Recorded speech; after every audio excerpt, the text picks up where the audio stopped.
Thank you, Ram, for giving me this opportunity. Yeah, it is indeed a pleasure to be here to talk about the the talk of the day, where we are seeing children below the age of 10 being vulnerable to all these addictive substances. And of course, all of us have a heavy heart after seeing Santosh, but what are we going to do after that is probably what we all will talk about. Yeah. And substance abuse, it is a multifactorial event. It is because it is behavioral, it is emotional and environmental. It is actually increasing in the society that today we are seeing that a lot of children who are high novelty seekers with low harm avoidance have this pattern of risk-taking at a very early age. Poor self-image, parental rejection, dysfunctional family, or family where there is abuse, under or over-controlling by parents play a very major role in one's life to explore drugs. More importantly, peer influence plays a pivotal role in the initiation of drugs. If you could see in Santosh, he was telling there was Belgian who introduced him to drugs. This is how we see the influence from the peer and the want of being with them, the sense of being accepted by their peer. Children try to involve in such activities. Parents start teaching their children on the day they are born. We prefer to be the best parent and we call ourselves to be the best parent. But are we doing it is a question. According to a survey, it says adolescent and younger children, they do know the adverse effects of drugs. They do understand what it can lead to, but they still consume it because it provides relief from the environmental stress. Studies show that 90% of substance abuses have been before the age of 10. As the child, the frontal lobe is not fully developed. I'm sure Sir will talk more on it. It says it is not for the child to use the instinct or whatever the skills and values that we have taught as parents to the child.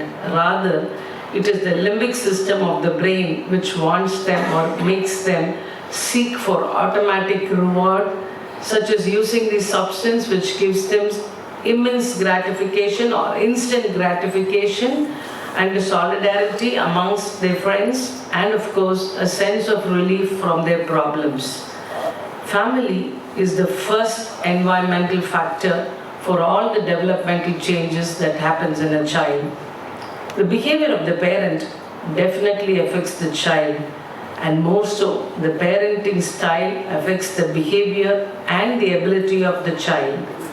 The temperament and mood of the child can be a very good predictor for the parent's quality of life.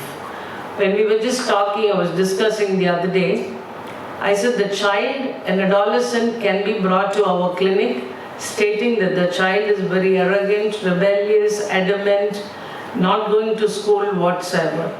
But after listening to the parent, I make them wait out and I talk to the child. I ask the child, what is it that he or she would like to talk about themselves? Why do they think they are brought here? Most of the time, the child is not told whom they are meeting. It is always told, we'll take you out for a place where I know the auntie or the uncle, whatever, a friend, and that is how they brought to us. But when you talk to the child, you will understand it is not the child who first needs the counseling. It is more the parent who is the cause of the child sitting here. And that is when we identify family therapy plays a greater role in making a corrective measure even in the adolescent child. Research shows that exposure of a child with a very difficult temperament with the positive parenting will definitely result in reduced problems and better social skills and higher sense of competence in the child. Just because the child is adamant, if the parent also becomes more aggressive, it is going to land up in major problems with the child and the parent. Rather, when the parent can introduce positive parenting skills, the temperament or the behavior of the child can definitely be reduced to a greater extent, which is, what the society or you and I or what the child also needs. Every child who interprets his parents' behavior as rejection, suppression, or overprotection is at a higher risk of mental damages. Childhood aggression and behavioral problem at school have a direct relationship with substance abuse. Most of these children, we find there's a lot of school truancy, more so in the areas where the parents go to work, the child dresses up, goes to school, up to the school, but goes away with other friends of their age or above their age who help them to find out these substances or teach them all these activities. Parenting is not a science, it is also a skill that needs to be learned and converted into action. What are the types of parenting styles that we can allocate us into? So psychology says we can divide them into 4. It is the authoritarian or a disciplining parent, a permissive or indulgent parent, an uninvolved parent, and an authoritative parent. Children who are raised by positive parenting styles show better obedience to their parents, lesser irritability in response to frustration, and higher inhibition of their undesirable behavior. These children have better problem solving and planning skills. But what is negative parenting? Can anybody be a negative parent? It is not that we do not know it is a negative style. It is something that we believe this is the best way, which could be a negative style. Like in an authoritarian parent, where they think disciplining in the form of being very strict or punishing the child can correct the child, but rather it leads to low responsiveness and high, the strict disciplining might not make the child to be open to them, and the lack of nurturance from the parent can move the child away from the parent, and this leads to low involvement of the parent and the child. There is always a barrier between the parent and the child to communicate their wants, their fears, or whatever they desire. The next is permissive parenting, where the parent immediately jumps from this side of the spectrum to the other side. They tend to be very lenient with the child, and they're not as parents. They become very close. A lot of freedom is being given, but there is emotional support and warmth at times. They try to be a friend or an acquaintance with the child rather than an authority figure who will guide them or monitor their behavior. Here the parent might give in very easily. They might set rules for the child, but once the child throws a tantrum or once the child requests many times, they easily give in. They set rules, but they don't follow what they set for the child also. And it is found that there are frequent abusers higher in this type of parenting. Then comes the uninvolved parent, where particularly in Santosh's case, the parents knew that he was addicted to this. They knew he was not going to school, but there was nothing from the side. If you could see, that is how the pattern was there. Even after admitting him in the children in a hostel or with Santosh, with Mr. Ganeshan, the mother was not involved in parenting. There was totally a drift from the child and the parent. There was nothing to connect them, and it is so much so that the child feels deserted. Whereas in an authoritative parenting, the children are less likely to use drugs because there is a positive way that the parent teach them what is right and what is wrong. They are resilient to challenges. They use better coping strategies, and they present very few behavioral problems. Not that it will not be there. It could be very minimal, which could be easily corrected. Intimacy and mutual respect and active participation of the child in relevant issues protects the child against behavioral problems and addiction. Involve the child in certain issues of the family, ask their opinion, talk to them, listen to them, where the child also feels that there is a self-respect for the child and the family has taken the child as a part of it, and the sense of belonging is highlighted in the child, where definitely the child will not resolve into these activities.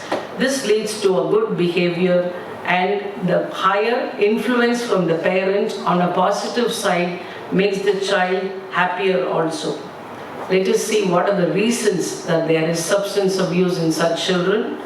When there is a parent who is using, the risk of addiction is higher because it is both genetic and environmental. Sir will highlight definitely on the psychosocial aspects, biological aspect, where genetics matter a lot. Families where a parent is with addiction, we find they are very unpredictable. At times, the parent becomes a harmful person to the child. The family as such is chaotic and disorganized. There's always fight between the parents, and there's name-calling, throwing things. If it is not only in the lower strata, it is also in the higher strata, where we see is one parent who's highly addicted to substance. Parents with substance abuse have very few parenting skills, and they have less control and supervision with the child. They have no time for the child, rather they would prefer to be within themselves, do whatever they like, which gives them happiness, and the interaction is not that high, and there is no quality time and no satisfactory relationship, where the child only sees more conflict in the family. Parents who do not skillfully communicate the danger of substance abuse, the child does not learn to resist the temptation. The conversation should be friendly, rather not be threatening, and parents should be careful to listen to the child. Listening doesn't mean only by hearing, it is also by seeing. That is why God has given us 2 ears and 2 eyes and 1 mouth. We need to talk half of what we hear, but it is the opposite, because we only tell the children what to do, we don't hear from them. Ask them questions. Don't be dominating in the discussion. Encourage the child to open up. When the parent and the child are sensitive to each other's feeling, a mutual trust and confidence is developed. Most of the time, when the child comes up with this reason about the friend or something they want to share with the parent, there's immediate judgment about the child and the friend, which makes the child move away from the parents, because every time they are judged or they are criticized for having such friendship. In that case, where there is no proper communication, no skillful communication, there's a chance of substance. Depression and mood disorder are comorbid of substance abuse. Parents with abuse have less effective relationship with the children, and they resort to harsh punishment methods to correct the children. So definitely such children are also prone for substance. Children from divorced or separated families are high risk of social, physical and psychological damages, and children use substance at a very young age compared to others. Parental conflict and misplaced expectation can affect the children and their behavior, and use of substance could increase in them.